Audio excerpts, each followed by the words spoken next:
from what we can glean, the PIF is looking to do more investment locally. What sort of impact is that going to have on global asset managers who in the past would have received money coming directly from PIF or PIF? Good morning. Yeah, as you say, over the past 5 to 8 years, the PIF has really sort of transformed itself from this domestically focused entity. It became very, very outward focused. It gave billions and billions of dollars to some of the world's biggest asset managers. Most notably, of course, there was this $45 billion that went to SoftBank for the Vision Fund, but they've also been funding new private equity and infrastructure funds from the likes of BlackRock and Brookfield and General Atlantic, and all these big global fund managers have all come to Saudi Arabia, to the PIF, to raise money out of them. Now, what they're saying is that as we see the PIF taking a more concerted role in developing and funding a lot of Saudi Arabia's Vision 2030 projects inside the kingdom, that there's going to be less money that these big fund managers are going to get. And this is going to have a big impact, because this is a time, remember, when it's become very difficult for these managers to raise money. The rise in interest rates, high valuations, has meant that there's been less willingness to put billions of dollars into these big funds. So the Middle East has really been one of the key places where they've turned to try and raise money, and it now looks like that's going to be getting harder and harder to do out of Saudi Arabia. Yeah.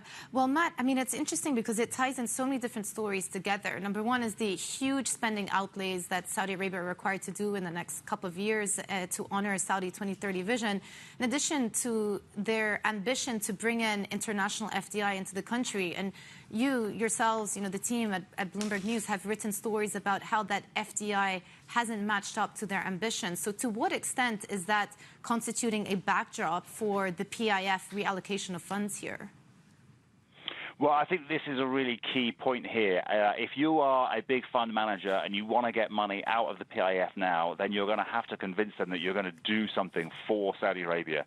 Earlier on this year, we saw BlackRock got $5 billion out of the PIF, but that was all done on the basis that BlackRock would be putting a team of people inside Saudi Arabia to manage that money, and that money would be invested inside Saudi Arabia and in the region for the benefit of Saudi Arabia.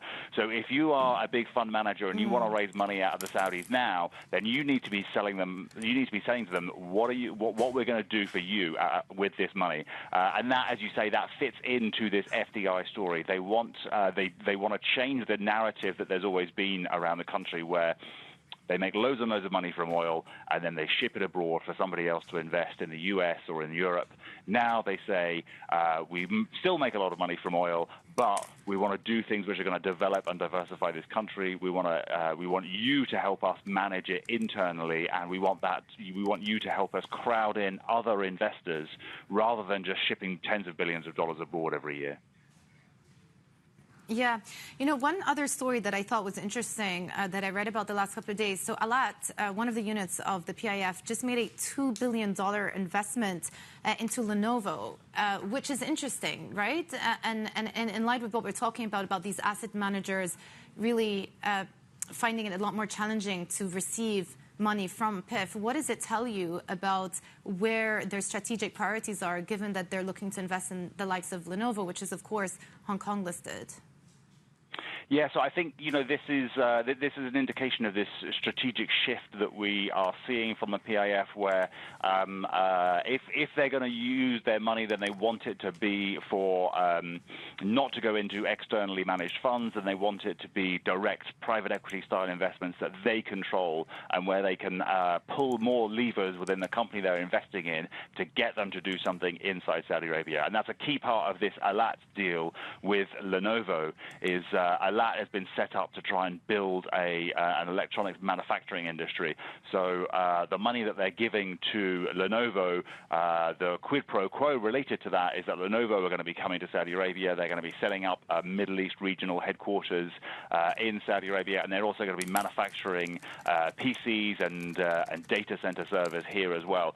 So it's another good example of the PIF using its money. If it has to go abroad, then it's going to be to do something that has this domestic angle to it as well, and encourages more FDI and more crowding in of other investors inside into the country.